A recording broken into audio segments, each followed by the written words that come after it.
Welcome to the Bible in 1 Year with Melissa Sykes. Today is April the 19th, and we begin in 1 Samuel chapter 30, verse 1 through 31. David destroys the Amalekites. This was also around 1010 BC. Now it happened when David and his men came to Ziklag on the third day that the Amalekites had invaded the south and Ziklag, attacked Ziklag and burned it with fire, and had taken captive the women and those who were there, from small to great. They did not kill anyone, but carried them away and went their way. So David and his men came to the city, and there it was, burned with fire, and their wives, their sons, and their daughters had been taken captive. Then David and the people who were with him lifted up their voices and wept, until they had no more power to weep. And David's two wives, Ahinoam the Jezreelitess, and Abigail the widow of Nabal the Carmelite, had been taken captive. Now David was greatly distressed, for the people spoke of stoning him, because the soul of all the people was grieved, every man for his sons and his daughters. But David strengthened himself in the Lord his God. Then David said to Abiathar the priest, Ahimelech's son, "Please bring the ephod here to me." And Abiathar brought the ephod to David. So David inquired of the Lord, saying, "Shall I pursue this troop? Shall I overtake them?" And he answered him, "Pursue, for you shall surely overtake them, and without fail recover all." So David went, he and the 600 men who were with him, and came to the brook Besor, where those stayed who were left behind. But David pursued, he and 400 men, for 200 stayed behind, who were so weary that they could not cross the brook Besor.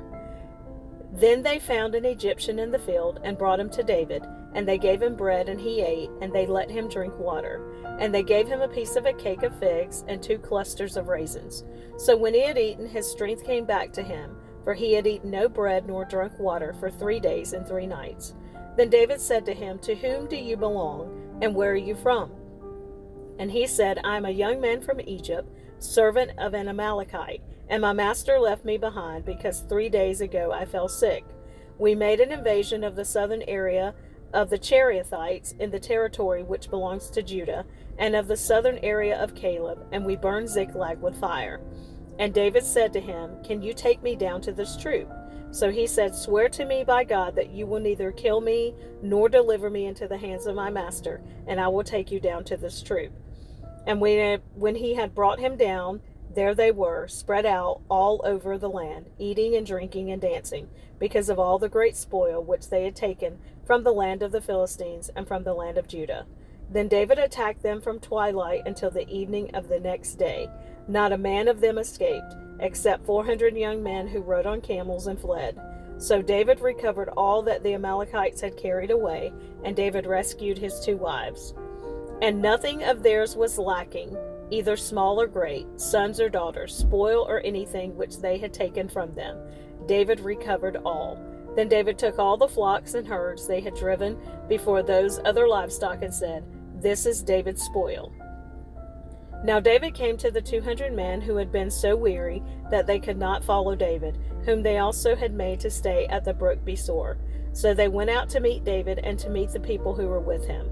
And when David came near the people, he greeted them. Then all the wicked and worthless men of those who went with David answered and said, "Because they did not go with us, we will not give them any of the spoil that we have recovered, except for every man's wife and children, that they may lead them away and depart." But David said, "My brethren, you shall not do so with what the Lord has given us, who has preserved us and delivered into our hand the troop that came against us. For who will heed you in this matter? But as his part is who goes down to the battle, so shall his part be who stays by the supplies. They shall share alike." So it was from that day forward he made it a statute and an ordinance for Israel to this day. Now when David came to Ziklag, he sent some of the spoil to the elders of Judah, to his friends, saying, "Here's a present for you from the spoil of the enemies of the Lord.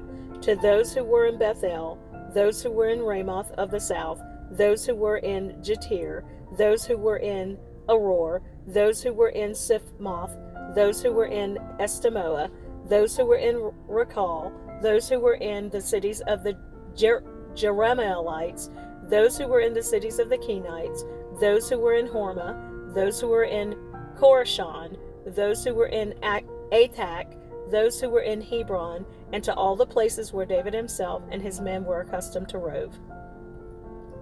1 Chronicles chapter 12, verses 20 through 22. When he went to Ziklag, those of Manasseh who defected to him were Adnah, Jozabad, Jediel, Michael, Jozabad, Elihu, and Zillethai, captains of the thousands who were from Manasseh. And they helped David against the bands of raiders, for they were all mighty men of valor, and they were captains in the army. For at that time they came to David day by day to help him, until it was a great army, like the army of God. The death of Saul. 1 Samuel chapter 31, verse 1 through 13. Now the Philistines fought against Israel, and the men of Israel fled from before the Philistines, and fell slain on Mount Gilboa. Then the Philistines followed hard after Saul and his sons, and the Philistines killed Jonathan, Abinadab, and Melchishua, Saul's sons. The battle became fierce against Saul. The archers hit him, and he was severely wounded by the archers.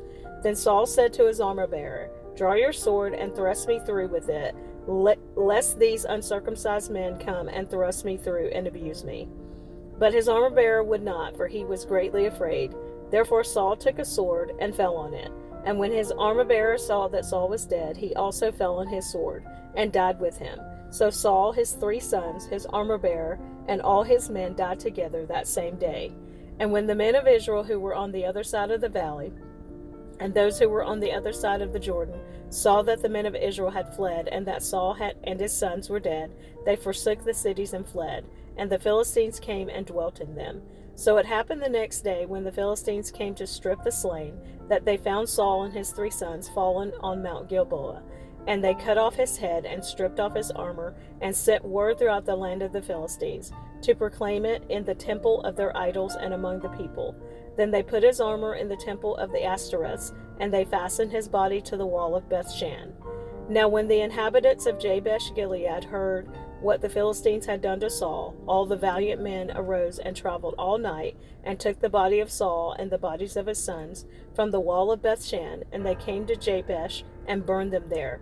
Then they took their bones and buried them under the tamarisk tree at Jabesh, and fasted 7 days. 1 Chronicles chapter 10, verse 1 through 14. Now the Philistines fought against Israel, and the men of Israel fled from before the Philistines, and fell slain on Mount Gilboa. Then the Philistines followed hard after Saul and his sons, and the Philistines killed Jonathan, Abinadab, and Malchishua, Saul's sons. The battle became fierce against Saul. The archers hit him, and he was wounded by the archers. Then Saul said to his armor-bearer, "Draw your sword and thrust me through with it, lest these uncircumcised men come and abuse me." But his armor-bearer would not, for he was greatly afraid. Therefore Saul took a sword and fell on it. And when his armor-bearer saw that Saul was dead, he also fell on his sword and died. So Saul and his 3 sons died, and all his house died together. And when all the men of Israel who were in the valley saw that they had fled, and that Saul and his sons were dead, they forsook their cities and fled. Then the Philistines came and dwelt in them. So it happened the next day, when the Philistines came to strip the slain, that they found Saul and his sons fallen on Mount Gilboa. And they stripped him and took his head and his armor, and sent word throughout the land of the Philistines to proclaim the news in the temple of their idols and among the people. Then they put his armor in the temple of their gods, and fastened his head in the temple of Dagon. And when all Jabesh-Gilead heard all that the Philistines had done to Saul, all the valiant men arose and took the body of Saul and the bodies of his sons, and they brought them to Jabesh, and buried their bones under the tamarisk tree at Jabesh, and fasted 7 days. So Saul died for his unfaithfulness which he had committed against the Lord, because he did not keep the word of the Lord, and also because he consulted a medium for guidance. But he did not inquire of the Lord. Therefore he killed him, and turned the kingdom over to David, the son of Jesse. Jonathan's descendants. 1 Chronicles chapter 9, verses 40 through 44. The son of Jonathan was Merib-Baal, and Merib-Baal begot Micah. The sons of Micah were Pithon, Melech, Teriah, and Ahaz. And Ahaz begot Jarah. Jarah begot Alameth, Asmaveth, and Zimri begot Moza. Moza begot Benaiah, Raphiah, his son, Eliasah, his son, and Azel, his son. And Azel had 6 sons, whose names were these: Azrikam, Buckaru, Ishmael, Shariah, Obadiah, and Hanan. These were the sons of Azel. 2 Samuel chapter 4, verse 4. Jonathan, Saul's son, had a son who was lame in his feet. He was 5 years old when the news about Saul and Jonathan came from Jezreel, and his nurse took him up and fled. And it happened, as she made haste to flee, that he fell and became lame. His name was Mephibosheth. David learns of Saul's death. 2 Samuel chapter 1, verse 1 through 16.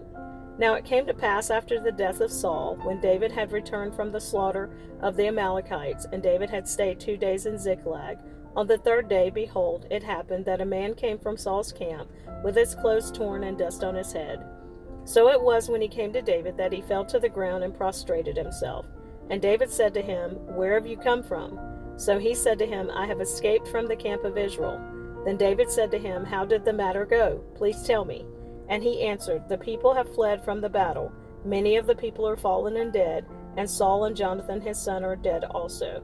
So David said to the young man who told him, How do you know that Saul and Jonathan his son are dead? Then the young man who told him said, As I happened by chance to be on Mount Gilboa, there was Saul leaning on his spear, and indeed the chariots and horsemen followed hard after him. Now when he looked behind him, he saw me and called to me. And I answered, Here I am. And he said to me, Who are you? So I answered, I am an Amalekite. He said to me again, Please stand over me and kill me, for anguish has come upon me, but my life still remains in me. So I stood over him and killed him, because I was sure that he could not live after he had fallen. And I took the crown that was on his head and the bracelet that was on his arm, and have brought them here to my Lord. Therefore David took hold of his own clothes and tore them, and so did all the men who were with him. And they mourned and wept and fasted until evening for Saul and for Jonathan his son, for the people of the Lord and for the house of Israel, because they had fallen by the sword. Then David said to the young man who told him, Where are you from? And he answered, I am the son of an alien, an Amalekite. So David said to him, How was it you were not afraid to put forth your hand to destroy the Lord's anointed? Then David called one of the young men and said, Go near and execute him. And he struck him so that he died. So David said to him, Your blood is on your own head, for your own mouth has testified against you, saying, I have killed the Lord's anointed.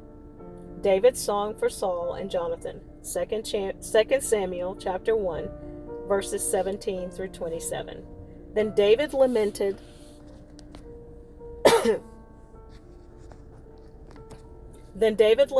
with this lamentation over Saul and over Jonathan his son.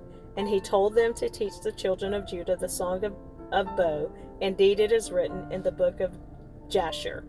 The beauty of Israel is slain on your high places. How the mighty have fallen. Tell it not in Gath. Proclaim it not in the streets of Ashkelon. Lest the daughters of the Philistines rejoice. Lest the daughters of the uncircumcised triumph. O mountains of Gilboa, let there be no dew nor rain upon you, nor fields of offerings. For the shield of the mighty is cast away there, the shield of Saul, not anointed with oil.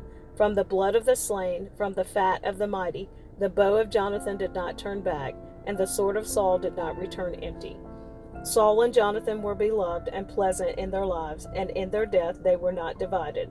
They were swifter than eagles, they were stronger than lions. O daughters of Israel, weep over Saul, who clothed you in scarlet with luxury, who put ornaments of gold on your apparel. How the mighty have fallen in the midst of the battle. Jonathan was slain in your high places. I am distressed for you, my brother Jonathan. You have been very pleasant to me. Your love to me was wonderful, surpassing the love of women. How the mighty have fallen, and the weapons of war perished.